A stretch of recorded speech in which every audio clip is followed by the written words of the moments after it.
నమస్తే అన్న అందరికీ నమస్కారం. కువైట్ దేశవ్యాప్తంగా తనిఖీలు జరుగుతూ ఉన్న విషయం అందరికీ తెలిసిందే.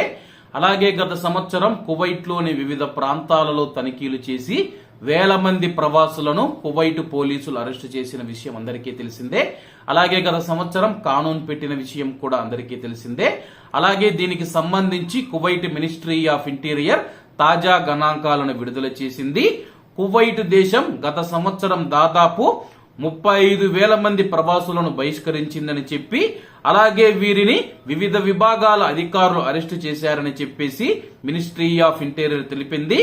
బహిష్కరణ విభాగం ప్రవాసుల కోసం తన యొక్క ప్రక్రియను వేగవంతం చేయడానికి శ్రద్ధగా పనిచేస్తూ ఉందని చెప్పేసి, నివాస చట్టాన్ని ఉల్లంఘించిన వారిని బహిష్కరించడానికి, అరెస్టు చేయడానికి అవసరమైన చర్యలు అన్ని తీసుకోవడానికి మినిస్ట్రీ ఆఫ్ ఇంటీరియర్ అధికారులు కువైట్ దేశవ్యాప్తంగా తనిఖీలు నిర్వహిస్తూ ఉన్నారని చెప్పేసి, అలాగే అరెస్టు చేసిన ప్రవాసులు ఎవరైతే ఉన్నారో వాళ్ళను వీలైనంత త్వరగా కువైట్ దేశం నుంచి బహిష్కరించేందుకు కువైట్ లో ఉన్న బహిష్కరణ విభాగం వేగంగా పనిచేస్తూ ఉందని చెప్పేసి, కువైట్ లో అకామా లేని వారు కానీ, లేకపోతే వీసా టైం అయిపోయిన వారు కానీ, లేకపోతే ఎటువంటి ధృవీకరణ పత్రాలు లేని వారు కానీ, అలాగే అరెస్ట్ అయిన వారిలో చాలా మంది 5 సంవత్సరాలు, 10 సంవత్సరాలు, 20 సంవత్సరాల నుంచి కూడా కువైట్ లో అకామా లేకుండా ఉంటూ ఉన్నారని చెప్పేసి, అలాగే కువైట్ దేశం నుంచి బహిష్కరించిన వారిలో భారతీయులు అధికంగా ఉన్నారు.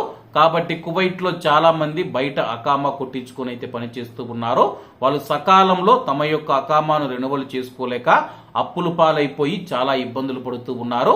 కాబట్టి కువైట్ లో ఉన్న మన భారతీయులు ఎవరైతే ఉన్నారో మీరు తిన్నా తినకపోయినా కానీ సమయానికి అకామా అయితే రెన్యువల్ చేయించుకోండి. అకామా రెన్యువల్ చేయించుకోకపోతే కువైట్ లో మనల్ని అక్రమ వలసదారులు అంటారు. అలాగే మనం కువైట్ లో భయపడుతూ బ్రతకాల్సి ఉంటుంది. కాబట్టి ఈ యొక్క విషయాన్ని గుర్తుంచుకోవాలని కోరుకుంటూ, అలాగే 35,000 మందిని బ్లాక్ లిస్ట్ లో ఉంచామని చెప్పేసి అధికారులు తెలుపుతూ ఉన్నారు. కాబట్టి అందరూ బాగుండాలి, అందులో మనం ఉండాలి. అందరికీ నమస్తే అన్న, జై హింద్.